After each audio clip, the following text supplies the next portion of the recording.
This is Donzie 52 channel, and I'm Mr. Bill, and you're here for some stories, okay? I was speaking with a professor, a woman professor of a college this last week, and she said that she had 150 students. Of those 150 students, one came in and handed in everything, including her test. Nothing had been done on the test. And this is finals. She told that she had found out that she has stage 4 cancer. And the prognosis is she probably won't be alive even a year later. College professor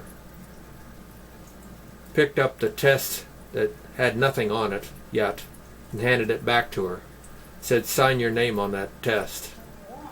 And so the young woman did and handed it back to the professor. The professor then took and put an A+ on that test and handed it back to her and said, "Now you live long enough to make that A+ worth something.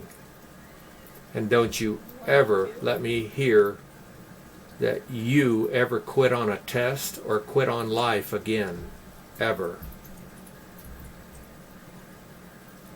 The young lady broke down and cried. In fact, they both did, and hugged each other.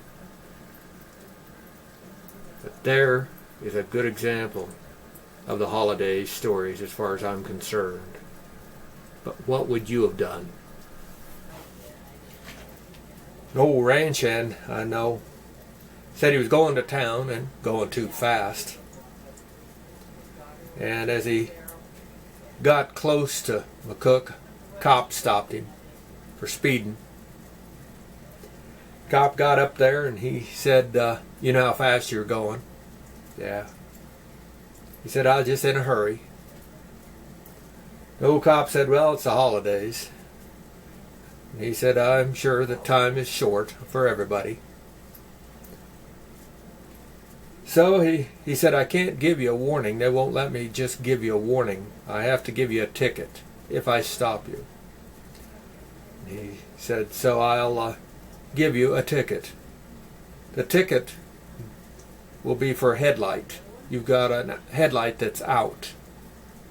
The old ranch hand, he told me, he said, "My headlight's just fine." The cop said, "Well, do you want a speeding ticket or do you want a fix-it ticket for your headlight?"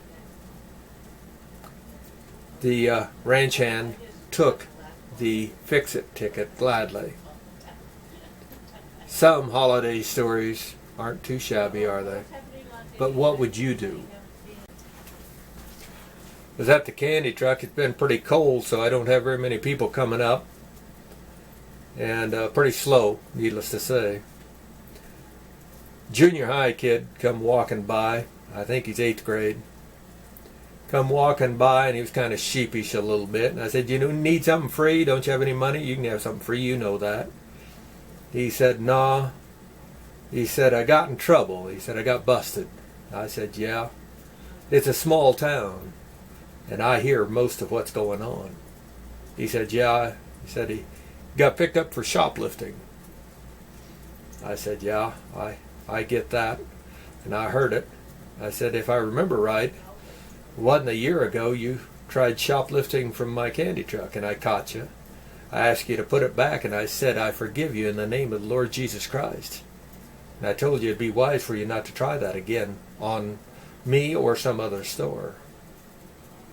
So apparently you weren't wise enough to behave yourself and not steal."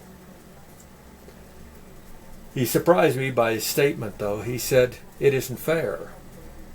And I said, "Getting caught for stealing isn't fair?" And he said, "No, for me to get in trouble." He said, "All I did was steal a $3 item." And he said, "I'm in a bucket of trouble. And they tell me that record will go with me for the rest of my life." But he said, "Why is it that I get in trouble for stealing $3? But millions of people come into this country illegally and steal American jobs. Steal American jobs worth tens or $20,000 or whatever amount of money they get. and they don't get in trouble at all.